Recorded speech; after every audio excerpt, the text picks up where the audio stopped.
Hello and welcome to the Brand Ramaco podcast. I have with me today a Kyle Rootsaert. He is a doctor of pharmacology, an advocate for patient education, and the host of the Unscripted Pharmacist podcast. Thank you for joining me today, Kyle. Thanks for having me, Brandon. This is really exciting for me. I get to share, and I get to give my wife a break, and I can share with you because I drive her nuts. She comes home from work, she's in the shower, and I'm like, "Hey, babe, let me tell you about what I learned today." Right? All these things, right? And it's been a really enlightening journey, and I can't wait to share that with you. Well, maybe we'll start with sort of how you got to where you are and where you're from, where you are and where you're from. Yeah, great question. I'm from San Jose, California, and I'm currently in California, but I've kind of been all over the place. I went to school in New Orleans before that, I worked as a technician in a pharmacy delivering meds. Like I started at the ground level, right? Delivering meds. And then after that, I wanted to become a pharmacist because somebody's like, "Hey, you can do this. This is great. There's a shortage of pharmacists in California, and this is going to continue." Sounds like a great field. Wow. How exciting to be involved in pharmacy. And I was in a hospital pharmacy. So I got to see kind of firsthand how a clinical pharmacist is able to have an impact on patient outcomes. And I thought it was really cool. So I spent a lot of time working in an ICU satellite, so an intensive care or critical care pharmacy. And I thought, this is really cool because pharmacists can be involved in infectious disease and acute care, critical care, which I think really honestly, where big pharma or medicine and pharmaceutical science really shines. It's an acute situation. It's not chronic. Okay. So so I went to school in New Orleans, did a residency at UC San Francisco as a pharmacist. And then after that, I worked in a hospital pharmacy, and then I jumped ship to retail. So when I jumped ship to retail, it wasn't until I started realizing there's a massive problem.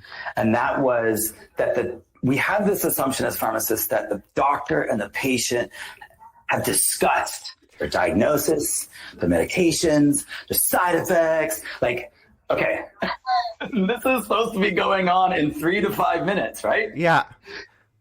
A big problem. And I remember one patient that really moved me because she was crying.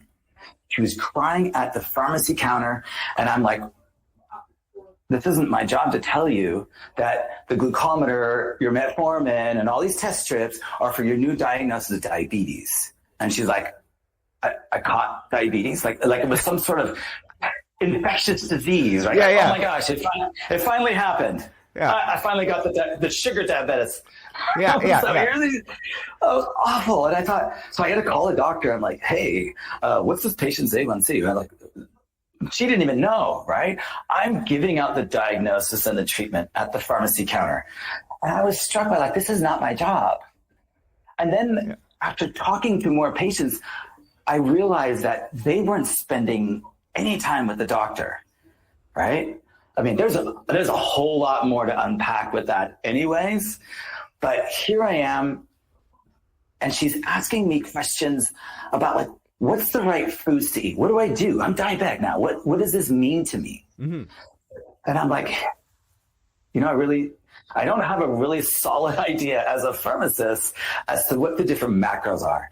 Now, I've gone to school, I've taken nutrition, but as a pharmacist, we focus on amino acids come in a vial. Everything comes in a vial, right? It's TPN, total parenteral nutrition. It's like you hang this bag over the patient and they get all this food delivered to them, right? The fats, the sugar, the dextrose, as well as the amino acid, the protein. Mm-hmm. So when somebody comes to me and says, what does a carbohydrate look like? I'm like, well, I actually kind of don't know. But you know what? We should rewind this just a tad because I don't know if you can see this. Oh, I got to cover this all up. Anyways. This is me. Can you see that? It's a little blurry. There it is. Yeah, there it is. There? Okay. Yeah. This is Kyle. This is me at 205, 205 pounds, right? I started going, okay, I got to learn this stuff. I want to help this patient because the answer, I don't know, just never sits right. You never tell a patient, I don't know, and they walk away. It's like, oh, wait a minute. What did you pay me for? Right? I'm the professional. I should be looking this up and I should know. And it was embarrassing to me that I didn't know. So I started going down this road. What I did is I started looking to clinical programs for retail pharmacists. Okay. And when I Googled that, I found a program that was all about diabetic education.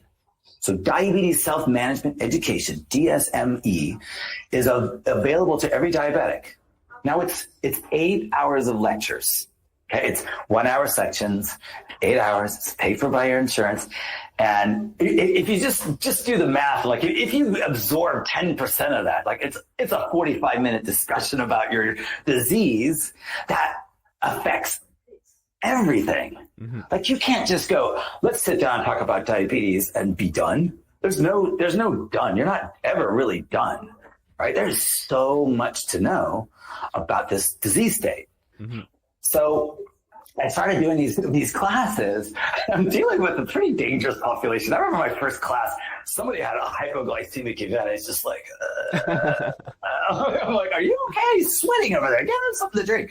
So I realized that these patients are not equipped with the amount of education that's needed for me to hand them a loaded gun. And that literally is what insulin is. It's a loaded gun. Mm-hmm, mm-hmm. And I think this is way too dangerous. And people are injecting without checking their glucose. They have no idea. So I started realizing there's a big gap here. Mm-hmm. There's an educational gap, and I want to be there to fill that void.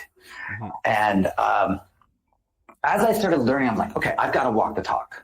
Okay, there's just no way that I can tell somebody to do something and just do the opposite. Like you could never find, it just forced me into the situation. Like I can't be in the back of the break room pharmacy stuffing my mouth with donuts, right, and pizza.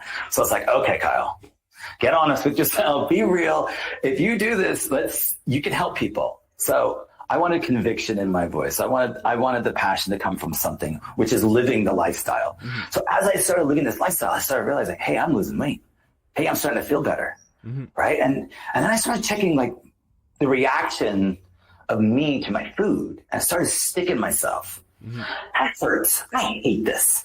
This does not feel good. And I would tell patients like, oh no, you got to test all your food. You got to prick yourself several times a day. And that is really a hard sell. Mm-hmm. Very hard sell. Mm-hmm. So 2014 comes around and I'm starting looking into really what my YouTube's telling me. So as I'm searching and looking for more information, so I got board certified to do diabetes management. So I took the test and I was all excited. And sorry to stop you. Because there's multiple board certifications for diabetes management at the moment. Mm-hmm. For example, I've been pushing a medical specialty board, which is open to interdisciplinary, the lifestyle medicine board. And mm-hmm. they have a diabetes management sort of sub-certification course. And mm-hmm. is there a specific pharmacist one? Or is... No, there isn't one specifically for pharmacists, but they're for healthcare providers. Like you can be a dietitian, a nurse. Okay, so it's similar to the one. You need to have some sort of degree. And there's like, so BCADM, hardly anyone recognizes that, but you need to have some experience hours. And then there's like the 1,000-hour CD certified diabetes educator specialist. Yeah. Right. I really do want to talk about that because I really don't like the ADA. I'm sorry. Okay. Let it be known. I'm not a fan because, what they make you, the questions are very conflicting for me. So I would never be able to study for that exam. As a matter of fact, I was even studying for it at one time, and I saw a question and went like, nope, done. I'm never going to read anything that comes from the ADA or ADCS. That's over. Why am I wasting my time? I'm glad I only got to question 19 because I flipped out. It was something like, there is robust scientific evidence to suggest. I shouldn't say, I don't even think the word was suggest. It was like, it is well known, scientifically well known, that a high saturated fat diet causes diabetes. It's like, okay, if that's our premise, I'm done. Okay, let's hit. That's like, boom, done. That can't be correct. And then I stumbled upon a couple of really important authors, and that is Mm-hmm. Dr. Sarah Hallberg, Jason Fung, and Robert Lustig. So it first started with Jason Fung, and it was intermittent fasting. So it was an 8-hour lecture series. It was on YouTube. I want to say it was like 2013, 2014. And he was talking about fasting as a way, because he's a nephrologist that deals nothing but diabetics, how he was getting people off of insulin. I was like, oh, wow, okay. This is dangerous, number one, because if you get someone to fast and they're still taking insulin, that's really, really scary. And that's what I'm saying. It's a loaded gun, and people don't understand how to use it. It's a lethal injection that's almost waiting for something to happen. And actually, if you look at the data on insulin and type 2 diabetics, there's an increase in all-cause mortality. It causes weight gain and increases death. How is this drug on the market? That just doesn't make sense. There's so much education that needs to go into insulin therapy. So if I can jump in with a few things, a lot of people are surprised to learn that the early type 2 diabetes is reversible, and they can get off insulin. Yeah. And oh, really? No, really? Shock. Really? No way. You have to be lying. Like, why wouldn't my doctor say something like that? But it's very dangerous. That process has to be coached. Yes. And we're in the right business. Yeah. Remotely coaching.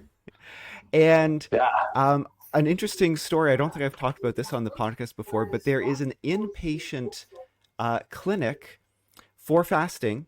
It's either in Washington State or Oregon State. And it's inpatient. Wow. You sign yourself in. You're under medical supervision, because and why this clinic was started was for blood pressure. So people with 180 over 120, 210 over 120, like people who are about to die like within the next year because of their high blood pressure, they'll go in. He has 100% success rate at lowering blood pressure because. You know what the statistics are for going on a reduced salt diet for reducing systolic? It's like 4 points. On average, reduces 4 points. You lose 10 pounds. You lose 10 points. I would go one step further with that statement. Is when you lower sodium intake, and first of all, sodium's a U-shaped curve. 5 grams is right there in the middle. On either end, you have death, right? So if you get less than 2.2 grams, you increase your death by 50%, which is exactly what they recommend. This is utter garbage. But what I'm saying is, if you lower sodium intake, you will increase insulin. Insulin will go up to cause the kidneys to hold on to sodium. So I would see this in the critical care, in the ICU. You would see a patient with a very low sodium, right? And their insulin is high, but we don't measure that. We see that by their glucose levels are really low. And they're like, what the heck's going on? A sodium level of 120, which is quite low, and it's very dangerous to, rehydrate them too quickly so that they don't swell in their brain. But if you notice, their glucose levels will be low, like 50, 60s, super low. And that is the kidney's way of holding on to sodium and water is through insulin. It's an indirect process. It's more complex than we're making it seem. But insulin is part of the process, So if you lower your salt, you will raise insulin, increasing insulin resistance. So what I think people really need to understand is this simple fact, is that type 1 diabetes is not enough insulin and you need it. You got to have it to bring it in this normal range, and it's very tight. Type 2 diabetes is excess insulin. You still have the same, if you look at it, a glucose problem. If you want to, it's a mismanagement. The management system has fallen apart. Lost it. Completely lost. So my next step was I listened to Sarah Hallberg and Dr. Sarah Hallberg with Steve Finning and Jeff Bullock, and later on with Sami Ikonen, who was the creator of Nokia phones, started this amazing study called the Virta Health study. And Virta Health is a company that was had patients in Indiana, and they had coaches in San Francisco, and they were remotely logging in and teaching these patients in real time. They used continuous glucose monitors. And I thought, oh, that is so cool. But they're measuring ketones, they're measuring glucose, they're teaching these patients. And this was in Frontiers of Endocrinology. Okay, so like even I've heard of that study. Okay, yeah, but no, okay, why isn't it in JAMA? Why isn't it in the New England Journal of Medicine? Like, where are all the big journals picking up this huge study, in my opinion, very well designed? And I've been modeling my business after that. How can I remotely monitor patients, right? Using the data that we have available, using sensor data. So in the Verta Health study, like, you had 54% of the patients reverse their diabetes. 30-pound weight loss, right? Drugs are gone. Insulin is gone. Sulfonylureas, nobody's on it, right? This is, to me, this is groundbreaking, earth-shattering. I mean, what kind of intervention, just changing someone's food and education creates outcomes like that? Like, wow, half the patients? That's insane. Okay, so then they go on for 5 years and they did even a longer study, and you were talking about blood pressure. Yes, blood pressure goes down, but a lot of markers go down, like triglycerides go down, HDL comes up, all these things, which is so related to what you know about the metabolic syndrome. Yeah. So everyone's coming in with high blood pressure, and a third of people are coming in with type 2 diabetes. Everyone with type 2 diabetes, they're all off their meds when they leave. Yep. Totally, completely off their meds. Yeah, but I don't think you need to go in an inpatient pharmacy. Yeah. That's crazy. That is crazy. It's a bit. I was just like, so I'm like, this has to be worth something. This has to be. Like, I've always thought, like, there's, you know what, I'm able to reverse people's diabetes. Someday it's going to be worth something. Someday someone's going to pay me for preventative medicine, and it's taken forever. I think it's incredibly valuable. Right? I think the diabetes support group for me, was evidence enough that people were like, can you come back next week? I'm like, no, you've done your 8 hours. You're done. Like, there's nothing for me to give you anymore. They're like, no, I'll come back next week. I'm like, okay. I couldn't say no to them. And I really started really enjoying what I was doing, because I was doing it because I wanted to do it. And these patients and their outcomes were motivating me. And I saw such massive improvements. And then I started working in a hospital pharmacy, where I got a little bit of an opportunity to work in a diabetes clinic. And in 3 months' time, with these diabetic patients, that would allow me to monitor them and just talk to them about their lifestyle and food. And the number of patients, we really actually had the best data ever in my healthcare system of reversal. These patients, after 3 months, typically this is done in like 10 weeks. So 3 months, you almost need a gong, because they've lost 20 pounds. Their A1C went maybe from 14 to 8, or they went from, and I've seen some huge drops. You think about all those red blood cells with all that sticky glucose on it. And then and as soon as those die, we got another 3-month A1C, average blood sugar, right? Yeah. And it's like, it's down to 6. I've seen people go from 10 to 6 in 3 months. Like, how do you do that? You do that really rapidly by getting rid of what's actually raising your insulin level, right? Metabolic syndrome, which is 93% of our population, should be renamed. Since we're renaming things, Gulf of America, right? Yeah, Let's rename metabolic syndrome to hyperinsulinemia or insulin resistance syndrome. Call it what it is. Call it what it is. But there's those 5 findings that your doctor doesn't know this. I mean, already your audience knows more than their doctor. Yeah. It's 5 findings: high triglycerides, low HDL, high blood pressure, high glucose, and then excess weight around the waist, right?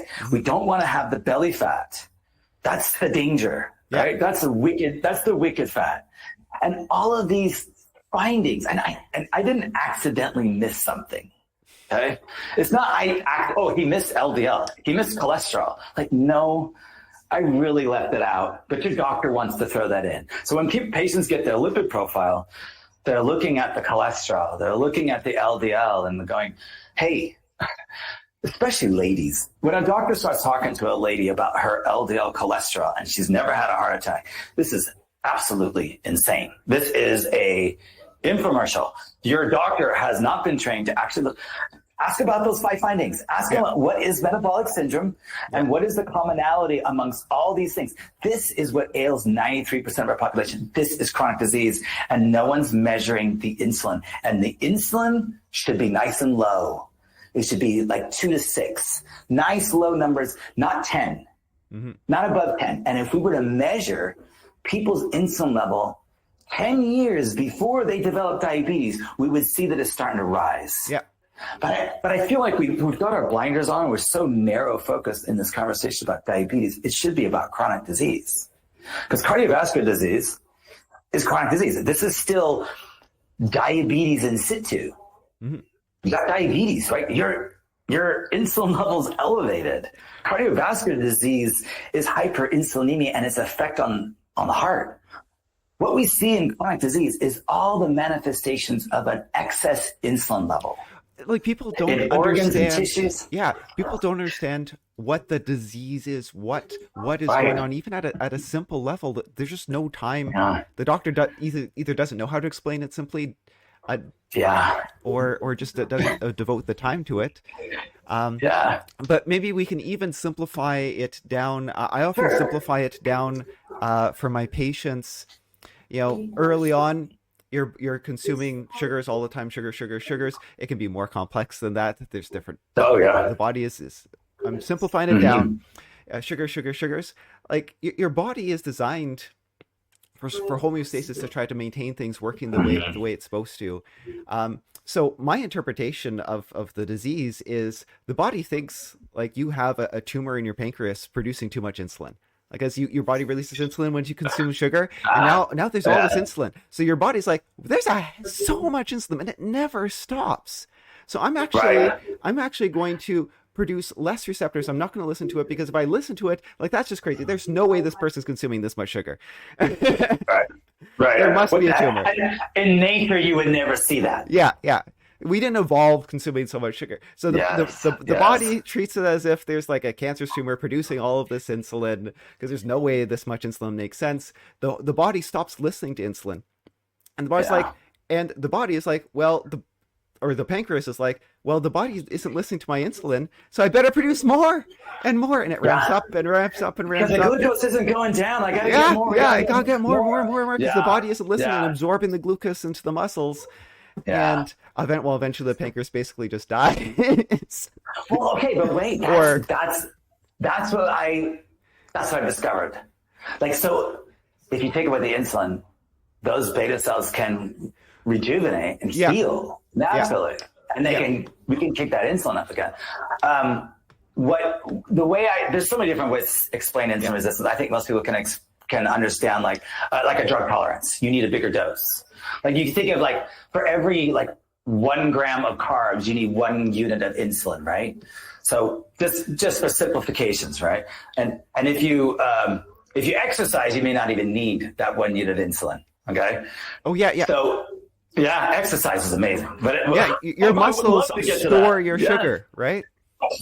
Suck it up. Yeah. Muscles are amazing. That's the reservoir. That's the big tank. Yeah. Right? Because realistically speaking, that glucose level never really rises, right? Yeah. Your muscles are saving you. Yeah.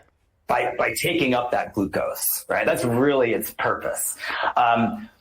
But if we think about insulin as not just, so this is where the doctors are, and I'm to blame as well. I didn't research this well enough. And that was that they're all telling you that insulin just does one job, and that is to lower glucose. And it comes in a vial, and that's its job. That's it. That's all it does. Okay, so every single study with insulin, the dose always goes up. That's your insulin resistance. And what happens? The patients always get fat. they always gain weight. If you look at the data and the studies on insulin trials, they always increase their body weight, and the dose always has to be increased. So if you would think, okay, if I just get my glucose, my A1C in range, I'll be fine. Well, they did a study like, if you lowered your glucose even more, shouldn't that be even better? Like, no, because the opportunity for you to have a low blood sugar, a hypoglycemic event, and die, because that's stressful for the body, right? That's what they found, is that they were dying. People were dying because of basically an insulin overdose, and they stopped the study early. So these are big studies with big groups of people, and like, okay, this is the complication of diabetes trials, right? Like, you guys, we knew a long time ago that insulin was the problem. But the problem is, like, if you think about science, it's only growing at such a slow rate based on your discovery. Like, what did we measure, or what we are able to measure? We could measure glucose a long time ago. We could measure cholesterol a long time ago. We didn't have the ability to measure insulin a long time ago. That's the problem, right? We didn't have the ability to look at science properly. It wasn't until like the late 1970s where you massive immunoassay to be able to measure insulin levels. But nowadays, it's $10. This is a cheap lab. Just know where you are and where you're trending. Figure it out. And that's why I think coaching is really important, because your doctor isn't going to give you the same perspective on your labs as you and I would. Yeah. Like, we're looking at other things. Like, for example, one of those 5 findings is high triglycerides and low HDL. How do you fix that? Why is it like that? The triglycerides are elevated because you're not using that fat. Triglycerides are fat. It's in your bloodstream. And if you eat carbohydrates and you raise insulin, you become, brain, body, everything becomes carbohydrate dependent. It's going to want to burn glucose, not fat. Matter of fact, insulin, like we were talking about, is such a great anabolic hormone that it can make things grow. And if you make things grow and cells get bigger and you help store fat, then you should be really good at stopping the burning, right? You don't have the construction crew and the demolition crew at the same construction site at the same time. Insulin allows you to put in that fat, stores it very, very well. So we're pushing those triglycerides into those cells. But what happens? The cells say, we can't handle this anymore. The mitochondria is like, done. You got to stop, okay? And it has to start ignoring the signal of insulin. It says, no, insulin, hey, you can't stop us from burning anymore because we'll explode. Yeah.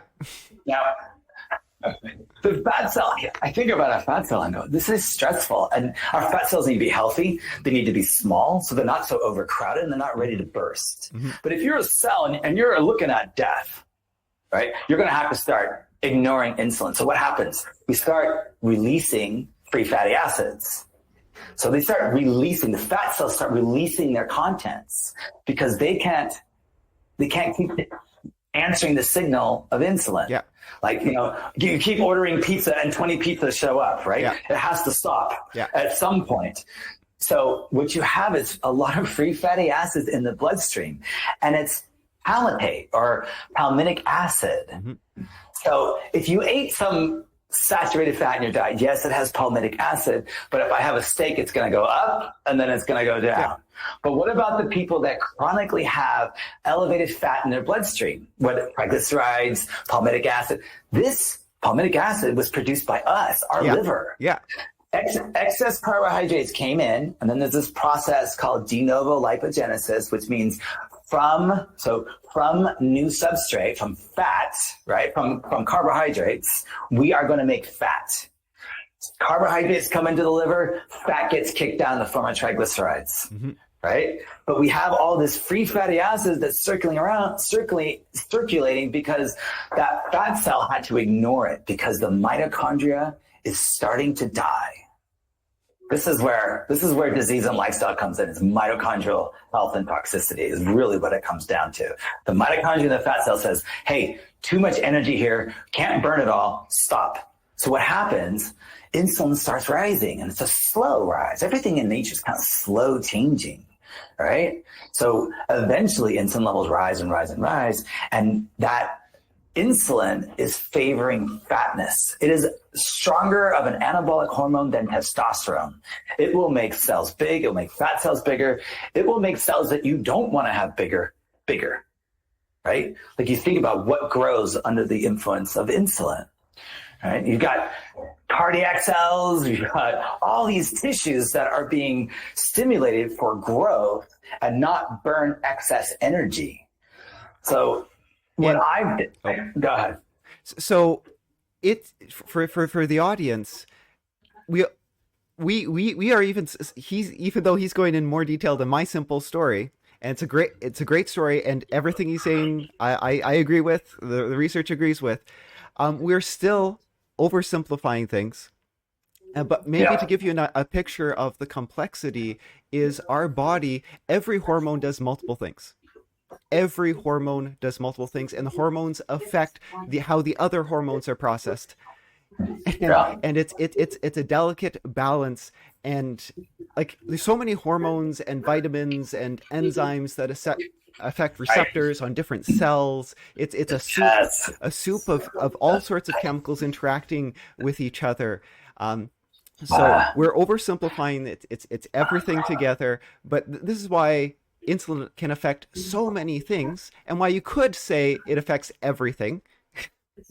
Because for sure. Someone else could argue that it's at least 30% this, but insulin affects this, and it's also, in fact, it's the exercise, it's the muscles, and it's that, and it's the neurological system, it's the pituitary gland, it's the thymus, or the thyroid, and yes. It all works together. When insulin is normalized, all these things heal themselves, right? Yes. But I think hormones, people need to understand that hormones is a way of a cell to talk to another cell. Yeah, that's how. Right? These are how these systems. Yeah, it's absolutely. not nerves. It's neurotransmitters and hormones. Yeah, and they're so critical, and they have to be at a certain pH. They have to be a certain temperature, a certain amount of acid, a certain amount. Glucose can't be high. Right? You're making sticky proteins. Yeah. You're making enzymes inactive, right? And you're not going to get this nice, tight hormonal balance. And this is really what it comes down to. Is like, what is our hormonal response to our environment and food?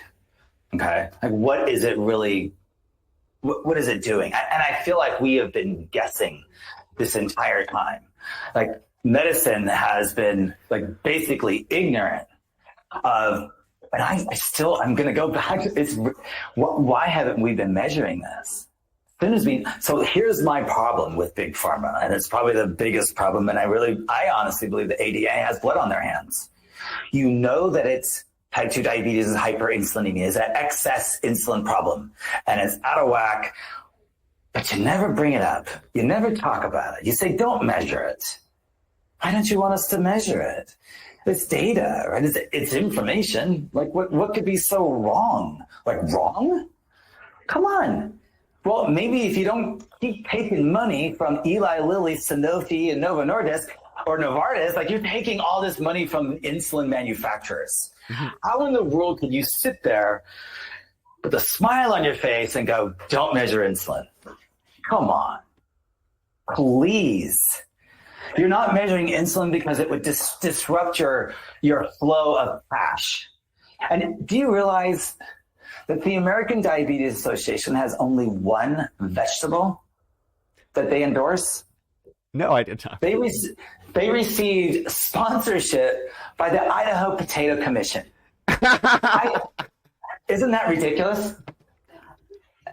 $250,000 says that a potato is the best, and you're laughing about potato because you've seen the potato, and it's ridiculous, right? It looks like, this is going to blow some people away here. It looks like rice. It looks oatmeal. It looks like a lot of, it's just pure glucose. Yeah. Just like, I will admit though, when you watch potato like French fries with the continuous glucose monitor, that it's pretty impressive. It's a pretty good sized mountain, I would say. I mean, it's a sizable graph. I mean, you're going to go for a ride, and it's going to be a couple hours. What's cool about the CGM is like you eat it, you wait 45 minutes, you're like, it's fine, nothing happened. And then you start looking at it, it's like, oh, whoa, we're going on a ride here. And what's cool about the continuous glucose monitor is that it will give you data and a number, but with direction. In order for me to get just a straight line or any sort of line, I got to prick myself at least twice. Yeah. Right? The continuous glucose monitor is equivalent to you pricking yourself every 5 minutes. That's 300 finger sticks a day. Mm-hmm. That would kill you. Like you'd run out of things. I'd be probably picking at an old scab after a while, you know, like this would just be so painful. And these things are painless. It sticks in your arm. And hold on to your horses, guys, because it's going to get better. There's some new technology that's going to make this even easier to do. But I really believe that we have data, we have this amazing technology, and that's really what changed for me, is then I started recommending the continuous glucose monitor. Now I've got a finger on the pulse. Now I can go, okay, what'd you eat? Hey, did you notice this? Did you notice that? Now, hey, how can you fix this? Oh, your blood sugar's up. Hey, let's go for a walk. Come on, walk this off. And then you won't get this high blood sugar. Like, what can you do to modify and fix and really think about empowering patients to take responsibility for their lifestyle and fix it? Let them fix it on their own. Let them fix it themselves with just what we're doing right here. It's just education. I want to teach people what their foods and lifestyle and what it's doing to them. And we can use glucose. We can use all these. This is an Oura ring. I use all these cool sensors that will measure stress, will measure body temperature, heart rate variability, respiratory rate. Like, we can see well before a patient needs to go to the hospital. Mm-hmm. We can see sickness and illness days, weeks before it happens. Knowing, I mean, I don't know how many people realize that mental, emotional, physical stress all will impact your glucose, right? I mean, I had a grandma tell me that because her blood sugar skyrocketed. Like, what happened? She goes, my grandson stole my car and crashed it. Like, wow, that's stressful. Or she'll say, got in an argument with my patient, got in an argument with my husband, and our blood sugar skyrocketed 100 points. You know, like she went from 100 to 200. Like she went from non-diabetic to diabetic, and that's just emotional stress. Mm-hmm. So how many of us are getting up every day and we have no idea how our sleep quality was, if you even have sleep apnea, like we get on our phone first thing in the morning, you know, and we're stressing out because something we saw or read or whatever, and it's like your blood sugar just went up. Mm-hmm. And you didn't do anything to walk it off, or you didn't even know. You didn't even know that you could do something about it to fix it. Mm-hmm. And that's the whole idea. Educate patients, coach them. Yes. Educate them, and then let them do it on their own and empower them to take back their health. And I hate to say it, but if you stay with this sick care system, you're going to get sicker. You're going to get worse. You have to empower and come on, people. You're worth it. People need to realize you are so worth spending a little bit of money on a little bit of education, using a little bit of data that you can get from devices. And I don't think these devices are crazy expensive. I think they're well worth it. Matter of fact, it's clear from the data that for every dollar spent in prevention is worth $3 or $4 in treatment. Diabetics are expensive. They're almost $20,000 a year to care for. Yep. How much is reversal, right? You might save money. You only need 3 months. $500 a month for 3 months, $1,500. Okay, well, all right. Well, it's not covered. Okay, but I can think of a lot of things that aren't covered. Like, if you think about the cost of healthcare for a diabetic is $12,000. Mm-hmm. The indirect cost is out of the customer's pocket, out of the patient's pocket. There's another almost $8,000 in expenses. Lost productivity, missed days at work, you have appointments at the wazoo, you feel like crap, you have no energy. Like, this is a sickness that is not a progressive disease. This is not something that you just throw in the towel and say, well, I can't do anything about it. And I mean, I would. This gives you 10 years of high quality life too. Yes, absolutely. Because I think what's really cool that I have found is that patients, once they kind of switch this fueling, they all of a sudden got energy. Yeah. They got a ton of energy now. Yeah. And now they're like, I'm moving. Right? I'm gonna start moving. I'm like, I didn't tell you to exercise. But if you feel the need, go ahead. But I don't say anything. I don't go, hey, you gotta go to the gym. I don't even bring it up. I don't even mention it. They bring it up to me. They go, Kyle, I'm feeling so much better right now. I feel amazing. And what I'm gonna do is I'm gonna start going for a walk. And next thing you know, they're walking. And I go, okay, well, that's cool. Are you walking? Are you doing the hills? Next thing you know, they're doing the hills. Next thing you know, they got backpacks full of rocks, and they're hiking. They're doing ruck hiking, right? They're doing all these things, and I didn't tell them to do it. They're just like, I had to do it. Yeah, because you had the excess energy. Yeah. Or another thing that it's so much fun. It's really actually the most enjoyable, the most fulfilling part of my life is watching the changes in people.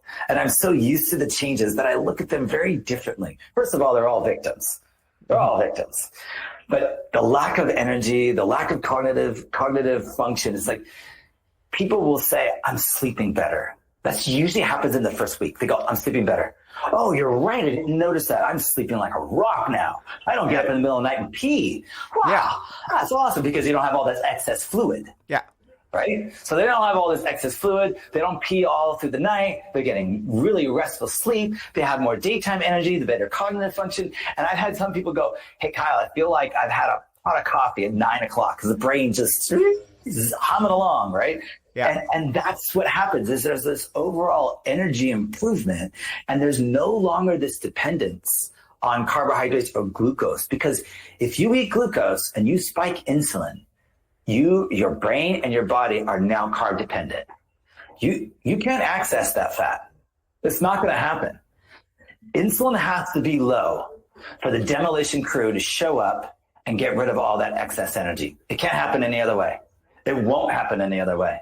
Insulin has to be reduced. And when that happens, whoosh, that fat cell just starts letting it go. Matter of fact, it lets that fat just burn and get rid of it inefficiently. Just waste it. Imagine just your fat cells, all of a sudden, you've kind of unlocked this key, which takes about 3 weeks to just turn this new engine on, right? Like the management is back. Management is back. Yes. Hey, the original management crew is finally here. I agree. Yeah. It's like, this is the normal state for humans. Yeah. A very low insulin and probably a state of mild ketosis. Yeah. Right? Probably always, and I will tell you, I love being in ketosis. I was going to say that. Yeah. But you know what's crazy though is like the eating, like the cravings and the desire to eat is so minimal. It's almost like, okay, did I hit my protein goals today? Because that's the only thing that matters to me. Yeah. I want to hit those protein goals. If I don't hit those protein goals, today was a bad day. This isn't going to work. I've got to figure out how I'm going to get all that protein in there. Yeah. So if you, I don't know. I almost hate eating because if I eat, I want to take a nap, and I'm in the zone. Like my brain is just, I'm so focused when I'm in ketosis. Yes. And that's insulin. That's the effect of an insulin. So this is what's cool with the CGM. So let's say you had some refined carbs. Let's say it's a donut, right? Yeah. And this is what I want people to lay your eyes on, and quit telling me that you know what's going on, you know how you feel. No, give me data. I want your data. I want to see it. I want you to lay eyes on your data. So you'll start at 90, probably a fairly decent number for most people. And then they'll skyrocket to 160, and then they'll bottom out at 50 later. Now you feel like crap. 2 hours later, 3 hours after, and you feel like taking a nap, right? But now you have this low energy, but now you're starting to get a little agitated because your blood sugar is low. It's probably the lowest you've had all day. Mm-hmm. That fasting blood sugar is not the lowest. When you first get up in the morning, worthless, right? But knowing that your blood sugar is low because you released too much insulin. That spike in glucose causes you to release a ton of insulin, and it's trying to match the slope of the line. When you skyrocket, you're releasing a ridiculous amount of insulin, and that insulin has to be cleared out. And as it's clearing out, it's bringing you down. It's bringing that low. And that's the hangry. That's the hypoglycemic lows that I used to have that problem too. It's like I would get the shakes. When I was much heavier, that was my thing. I had that all the time. And all I wanted to do is just make this feeling go away. My blood sugar's low and I want it gone. Mm-hmm. Fix it now. Give me that sleeve of Oreo cookies. I didn't care because I'm shaking, I'm sweaty, and I'm going to bite somebody's head off. And this is horrible. And I did this my whole life. I did this forever until I started going, okay, I need to be held accountable for what I'm teaching. So I got to walk the talk. And so that changed my life. And it really started with patients telling me like, Kyle, what you're doing is helpful to us. Don't give up. Keep it up. Even though my employer told me that I was having too much fun. I was too passionate about it and he didn't want to pay me for it. I'm like, okay. Oh, fine. All right. You got me. Yeah, I really do enjoy this. Okay. I'm never going to stop this. So I would do lectures anywhere. So I would trap nurses. I even taught diabetes classes in a round table pizza. Right? It's like the trophy room where they have all the little league kids get in there. They get out all their awards. They let us use it. And I'm like, okay. I mean, here we are in diabetes support group at 10 o'clock in the morning, and we can smell the pizza. But these people are like, hey, when we go to class, we get better. We socialize, we connect. We feel the strength of each other. There's like a tribe that's formed. This, people that suffer together, stay together, right? They feel so empowered that those that missed were the ones that did the worst, right? Those that don't want to learn. Okay. So doing the CGM stuff has been incredibly enlightening, but adding the other factors to it, which is, the watch and the ring, I think they're invaluable. I think it's just a new language that once we get people talking this new language, we can stop our dependence on big pharma and the meds. Mm-hmm. We can give it up and go, hey, chronic disease is a lifestyle problem. Medications can't fix the lifestyle problem. What can I do myself every single day to try to improve myself? But the way you do that is when you have data today.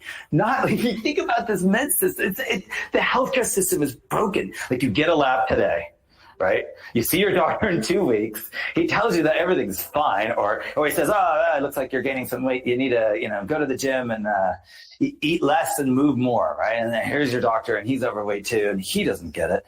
And it's not his fault. It really isn't his fault. But here we are, and it's like how simple it is to fix when you have the data today. Otherwise, you're going to wait another year for this 3-minute conversation, and not to mention that the labs are what he considers a normal lab and what I consider a normal lab. Yeah, totally different. The reference ranges are.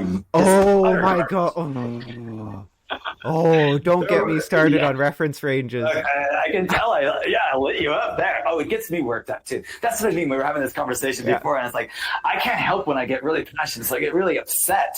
Like, okay, because this is every single day this goes on without somebody explaining the truth.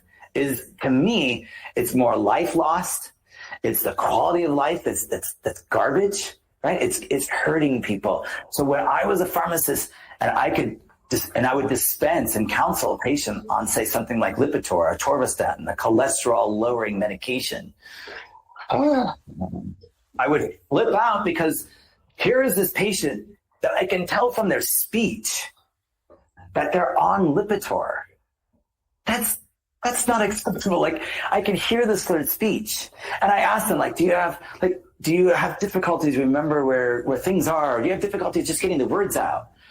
And like, they must sound like a stroke patient, right? And we have these people on ridiculous doses of really a toxic chemical. Let's just put it this way. Like, if you didn't know anything about cholesterol lowering, the person that invented it, the Japanese scientist that invented it, said, no, I won't take it. And he had high cholesterol. Yeah. Well, you know what? Japanese people have high cholesterol because they eat a lot of saturated fat. Yeah. And that's okay. Yeah. That's I've been fine. telling patients, Leave it alone. I think in the future, high cholesterol is going to be fine. Like it's going to swing the other way. Yes. Oh no, it's totally like, okay. So there was a Korean study. Hey, you're up there. Yeah, there was a Korean study with 10 million Koreans, and they have their data, and they can pool the data together. Like the normal range is like 220 to like 260, right?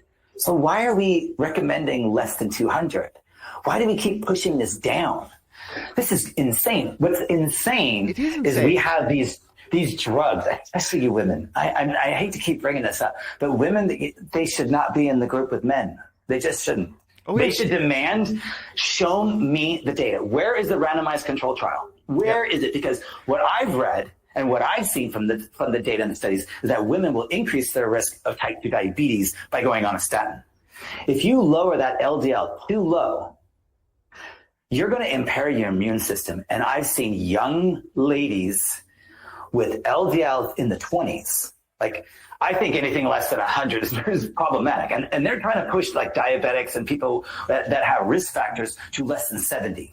And there's no data to support that. There's absolutely no data. So maybe for the audience, we'll explain that most data is just for men. Most studies want to avoid women. They say the hormones, ups and downs. So most studies are just men, no women. So show us the data. Yeah, you can't correlate. You have this hormone called estrogen, which really affects lipid metabolism, and we're just dismissing it, right? Yeah. But here's these patients. I mean, I remember seeing a very young lady, and I'm like, oh my gosh, LDL is super low, like in the 20s. Yeah. Right. The medications that they use, I swear they just want to make money off of this, like this Repatha drug that will lower it. You don't have an immune system when your LDL is so low. And what's so amazing about the human body, and I love this, you think about like LDL cholesterol is everywhere, right? Mm-hmm. You might as well do something if you're going to be everywhere. It can attach to other cells and offload, but it also has the ability to quorum sense. So in other words, what it has the ability to do is send out like a messenger that will come back to it, right? So the bacteria has a messenger that the LDL particle can attach to and recognize this as foreign, which then alarms the immune system. So LDL is actually part of our immune system. It helps us recognize bacteria. And this is Dr. Ali, Nadir Ali, speaks about this and talks about, and it's really fascinating, and I've seen this quite frequently, is that when people have an LDL that's low, they're more likely to have pneumonia or some sort of infectious process. We do not want to be lowering our LDL. But probably more important, like, is LDL the boogeyman? Is cholesterol really the problem? And it's a tough discussion because yes, it is, but it's the quality of these LDL particles. Yes. Why aren't we spinning these out? Yes, I was attending a talk by one of the researchers who came up with one of the more recent tests to separate out VLDL and LDL into different ones, and trying to correlate it with better types of like subtypes that are better, subtypes that are worse. Yes. Everything is more complex than we think. Nothing can be simplified. Everything is more complex than they make it seem. Right. Dr. Krauss is I think the one you're probably speaking about. But looking at like if we took LDL and we spun it out in a centrifuge, we would find that they're not all the same size. Yeah. And that's even though you have the same number, but you don't have this necessarily the same size. Yeah. So the small, dense LDL particles are like sand. They go everywhere. It's hard to get rid of them. Yeah. The kidneys have to get rid of them in like a week, 5 to 7 days to get rid of those small, dense LDL particles that literally go everywhere, right? And they're like little bullets, golf balls. They smack against things quite hard, okay? And they can do all kinds of damage, especially if you have an exposed endothelial cell. So the cells that line our arteries, especially our heart arteries, right? Our coronary arteries. These cells are very, very important that they are protected, kept safe.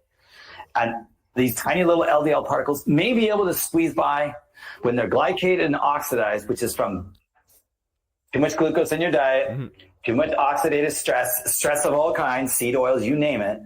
Now it will trigger the immune system to move into the area, right? Because typically you had some sort of problem with the barrier, right? So I'm getting into too much detail on cardiovascular disease. Yeah. Yeah, I shouldn't go into this. Okay. But A subtype of LDL leads to atherosclerosis, to your arteries, damage to arteries, blocked arteries, plaques. Right. We want big, fluffy LDL, heart disease, like beach balls, that bounce against the walls, right? Yeah. They don't do much. They don't touch much, right? And they're recycled in 2 days. Yeah. And your statins affect that number. And it's all about qualities of how your body is functioning can make the good particles of every type. Yes, exactly. So when we eat a high carb diet, we create more of those dangerous, like sand type LDL particles, the really tiny little bullets or golf balls that can do the damage. So if you eat a high carb diet, that's what I will expect. Let's just go one step further so people at home can look at this, especially if you have a lipid panel or a lipid test. It's a fasting test. You fast for 12 hours and they typically measure a few things, and it's archaic that we use the 50s data, but there's 3 numbers typically as triglyceride, LDL cholesterol, and then you have your HDL. So if you look at those very carefully, and you take the triglyceride and the HDL, and by the way, they should be pretty much the same number, okay?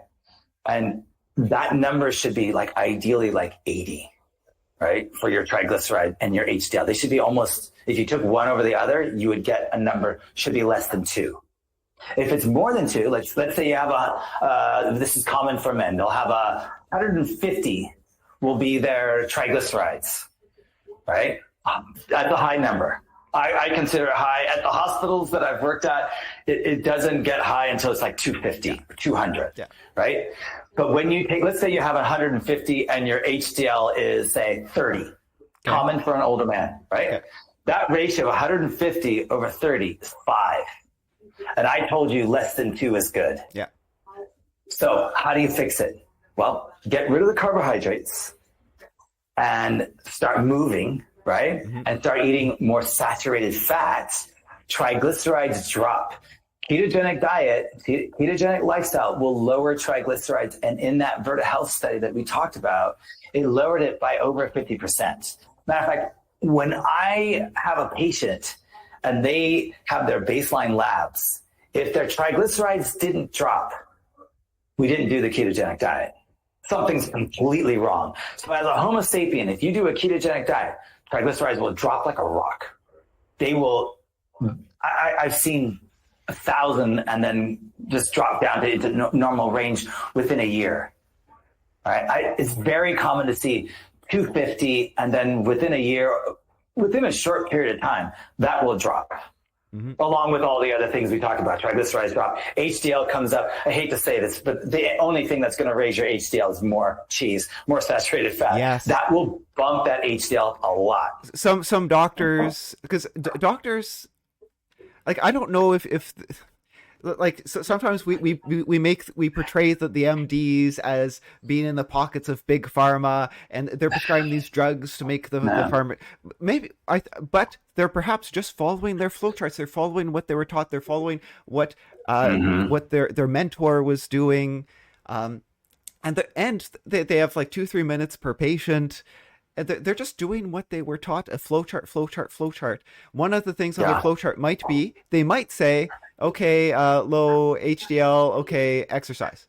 I had slightly low HDL and was told to exercise. My ratio was actually all everything was low. My HDL was actually not that low, but was told to exercise.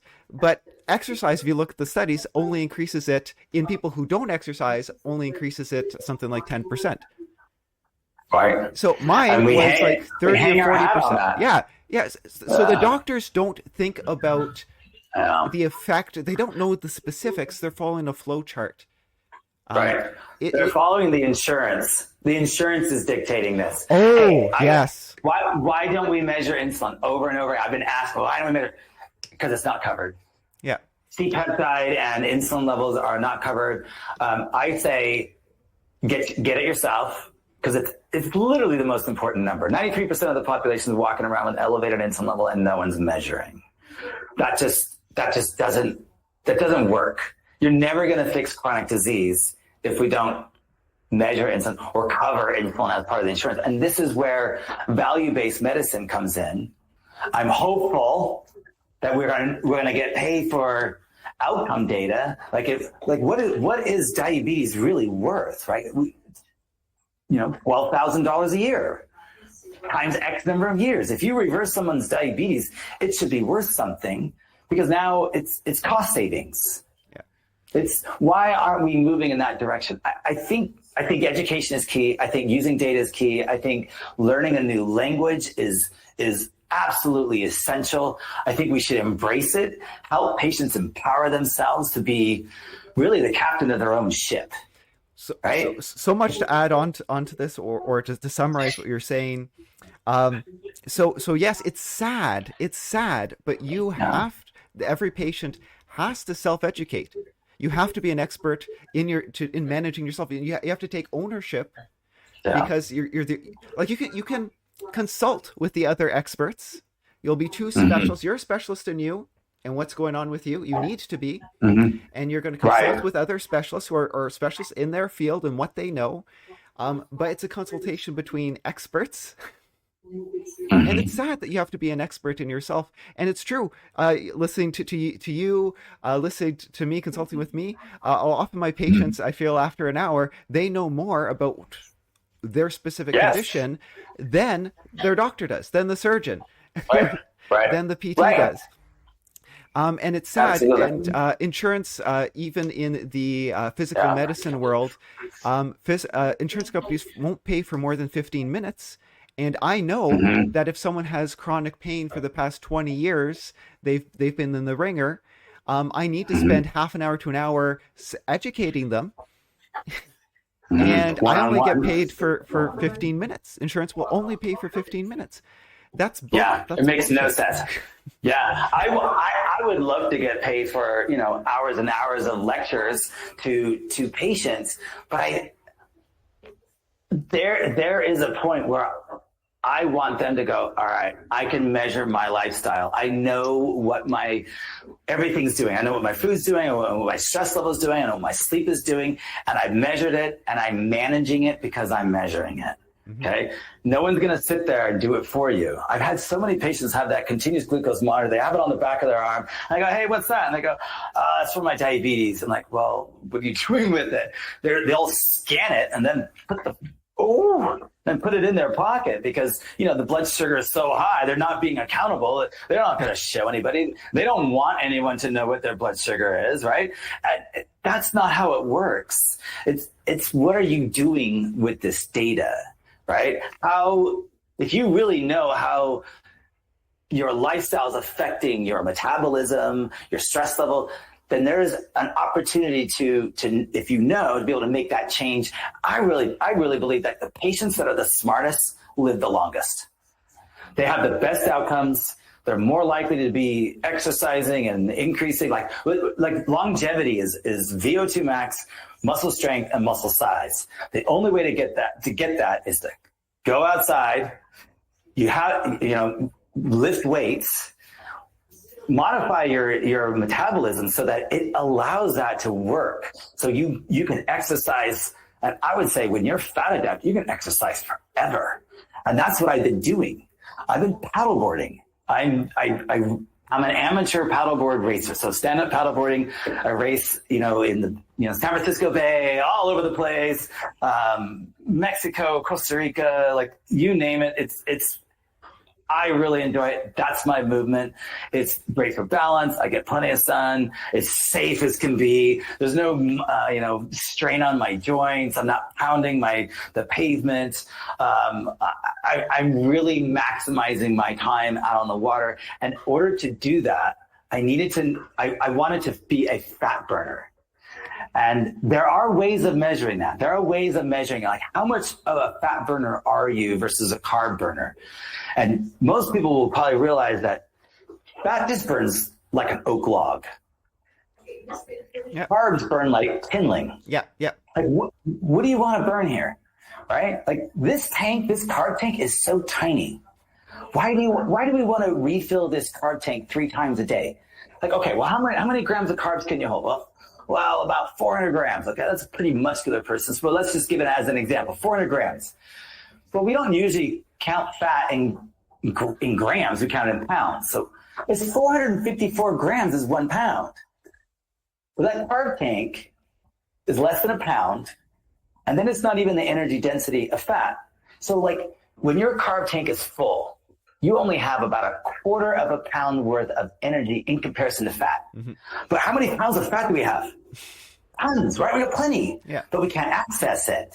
Mm-hmm. But instead, we fill that tiny little carb tank. It's like the giant fuel tanker going down the road and it runs out of gas, runs out of diesel fuel when it's got 6,000 gallons behind it, right? Like, why are you keep filling this tiny little tank when you could skip that tank, use the fat tank, access it, burn it? I mean, you could burn this all day long. And so many people out there have never experienced ketosis. So many people have never experienced it. They've never accessed the tank.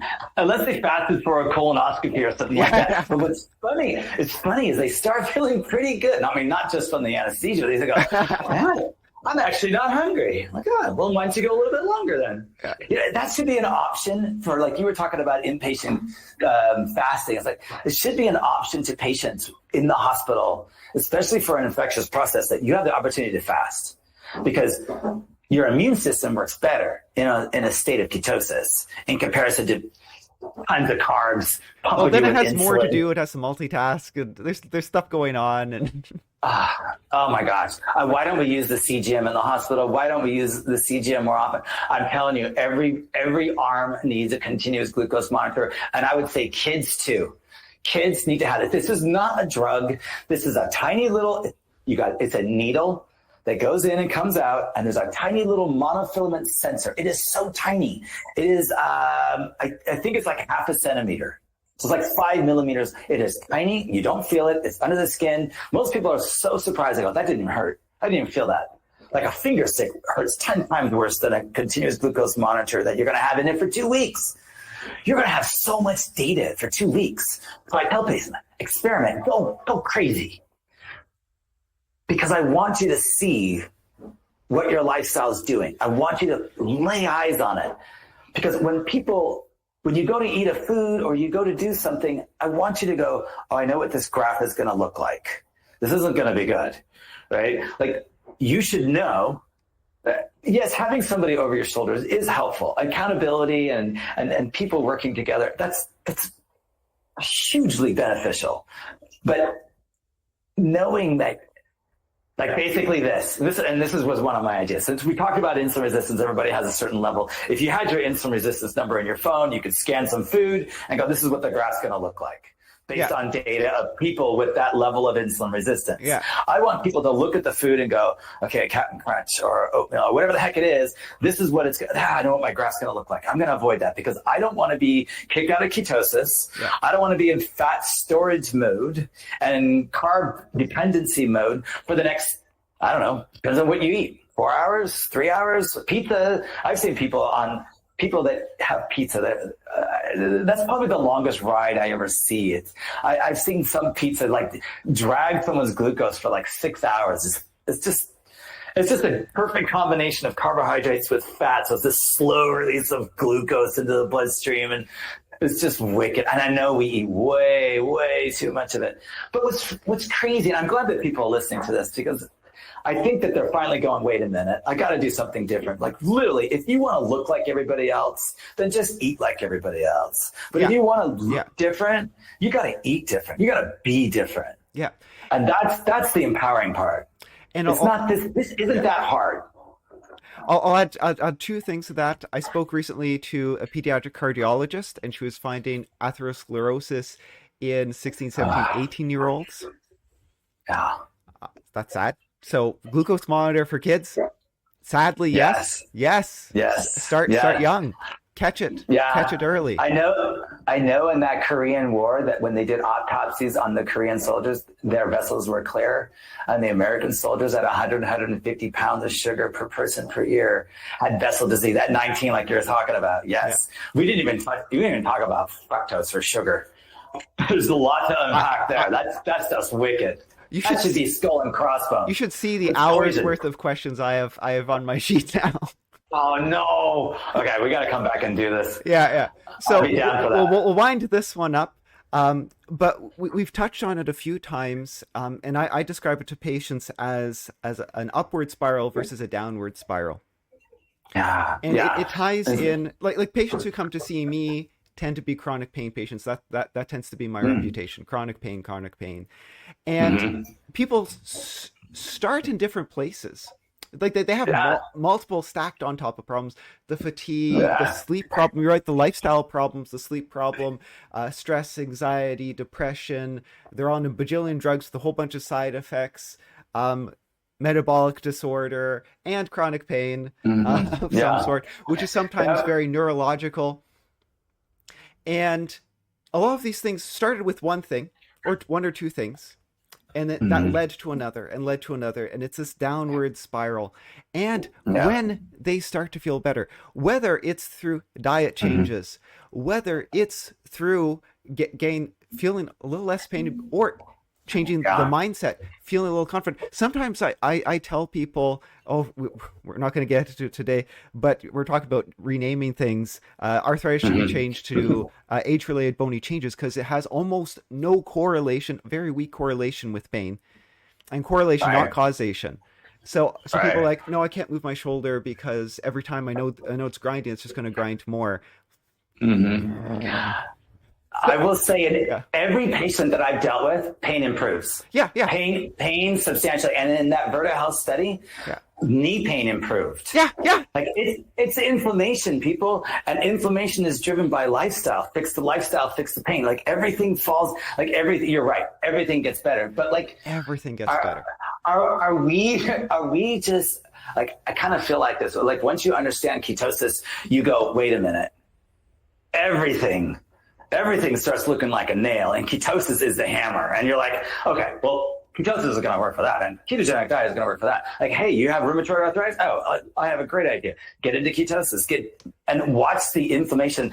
The high sensitivity C-reactive protein drops. It doesn't drop quickly, but in the Verta Health studies, and not just in the 2-year, but in the 5-year study, HSCRP and inflammatory markers improve. How in the world can you say that a high-fat, high-cholesterol diet causes cardiovascular disease, yet it reduces inflammation? Cardiovascular disease is inflammation. Like this is, yes. Sorry, I'm getting worked up. But everything's connected. Once one thing starts to feel better, once you start feeling better about something, other things come together. You feel more motivated to work on the next thing, the next thing, the next thing, the next thing, the next thing, the next thing. And it's this upward spiral that you can start yourself on. And sometimes it takes a little bit of a leap of faith, a little bit of an investment into speaking to a specialist in chronic pain who some chronic pain specialists are just drug specialists. Someone who actually will talk to you about chronic pain and options, including diet. Talking to you to get the metabolic disorder and inflammation under control. Sometimes some functional medicine or lifestyle medicine functional medicine people can be a little bit too test heavy, a little bit. I don't want to say quackery, but it attracts quacks. Microbiome, the whole microbiome thing. I have a hard time with that. Anyways. Yeah, but there's some truth to the functional medicine programs.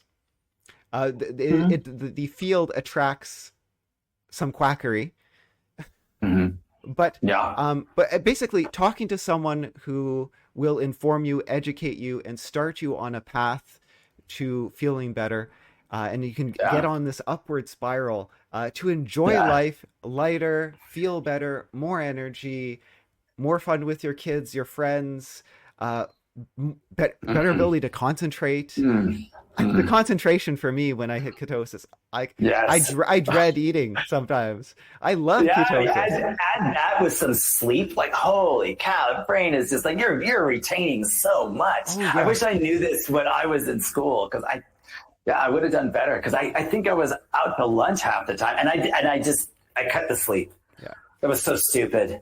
So dumb. So many things that we do in the past that's really just not based on any science and data. We have to be able to change. And I think you have listeners that want to change. That's why they're listening to it. And they want to take back their life. They want to improve that quality of life. And what's really cool is that, yeah, your pain's going to improve, but pay attention. Like, so much is going to improve. And 6 months, a year down the road, you'll be like, now look what I can do. I can do all these things, and I didn't even realize it. I remember I couldn't do this 2 years ago. Like, I look back at myself 10 years ago and go, man, you were limited. Like, you were on a crash course. I was pre-diabetic, hypertensive. Like, it was going in the wrong direction. And the only way to get out of that, it was to really take charge, take back my health, try to learn, figure out what it would take to do this, and just be open and willing to challenge everything, especially the medical science. Yes. So maybe we'll end here, but we should talk again. Thank you for joining me today, and thank you for everything. Thanks for having me. This was fun. Yeah. I love it.